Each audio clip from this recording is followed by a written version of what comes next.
अरे ये क्या हो रहा है यहाँ पर? किचन में कौन घुस गया इतनी सुबह सुबह? अब बेटा बस मैं चाय बना रहा था तुम्हारे और रोहित के लिए। मैंने कितनी बार कहा है कि मेरी किचन में मत घुसा करो, सब कुछ गंदा कर देते हो। देखो कितनी चीनी गिरा दी काउंटर पर। बेटा माफ कर दे, अभी साफ कर देता हूँ। साफ कैसे करोगे?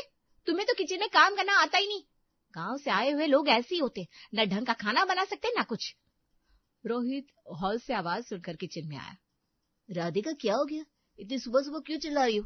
तुम्हारे भैया, उन्होंने फिर से किचन में घुसकर सारा किचन गंदा कर दिया। मैंने कितनी बार मना किया है। अरे तो भैया ने चाय बनाई होगी हमारे लिए, इसमें क्या बुराई है? बुराई ये है कि मुझे इनका किचन में आना पसंद नहीं है। तुम समझते क्यों नहीं हो रोहित? ये गांव के लोग हैं, इन्हें शहर के तौर तरीके नहीं आते। रोहित बेटा तू राधिका को कुछ मत बोल, मेरी ही गलती थी। मुझे बिना पूछे किचन में नहीं आना चाहिए था। नहीं भैया आप गलत नहीं है, ये घर आपका भी है, आपको किसी से पूछने की कोई जरूरत नहीं है। रोहित प्लीज, मुझसे इनकी एक भी बात बर्दाश्त नहीं होती। इनका रहना खाना बोलना सब कुछ इतना गंवार टाइप का है। मेरे फ्रेंड्स आते हैं तो मुझे शर्म आती है। अजय चुपचाप वहां से चला गया। रोहित गुस्से में था लेकिन राधिका पर चिल्लाया नहीं, क्योंकि वो बड़े भाई की बात को कभी टालता नहीं था। शाम को जब रोहित ऑफिस से आया तो अजय भैया छत पर बैठे थे। रोहित ऊपर गया। भैया यहाँ क्या कर रहे हो? चलो नीचे खाना खा लेते हैं। बेटा तू खा ले, मुझे भूख नहीं है।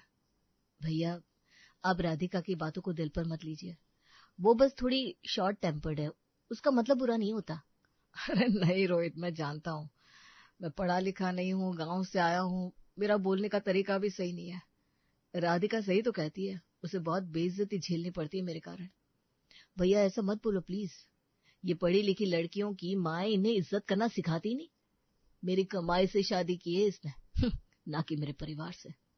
तू मेरा भाई है रोहित, तुझसे कुछ नहीं चाहिए मुझे, बस तू मेरी वजह से परेशान ना हो। मैं गांव चला जाता हूँ, सब ठीक रहेगा। रोहित की आंखों में आंसू आ गए। वो अजय के पास बैठ गया।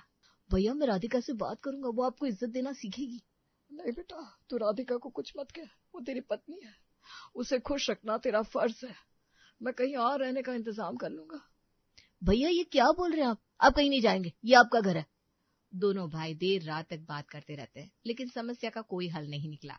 अगले कुछ हफ्तों में राधिका का व्यवहार और भी खराब होता गया। वो अजय से बात तक नहीं करती थी। अजय भैया ज्यादातर समय अपने कमरे में ही रहते या फिर बाहर घूमते रहते। एक दिन राधिका के कुछ दोस्त घर आए। वो सब हॉल में बैठे बात कर रहे थे। अजय भैया बाहर से आए और सीधे अपने कमरे में जाने लगे। अरे राधिका, ये कौन है? अरे वो रोहित के बड़े भाई हैं, हमारे साथ रहते हैं। ओह, लेकिन इनका ड्रेसिंग सेंस तो देखो बिल्कुल अच्छा नहीं है। हाँ यार, गांव से है ना, क्या करें। मैंने रोहित से कितनी बार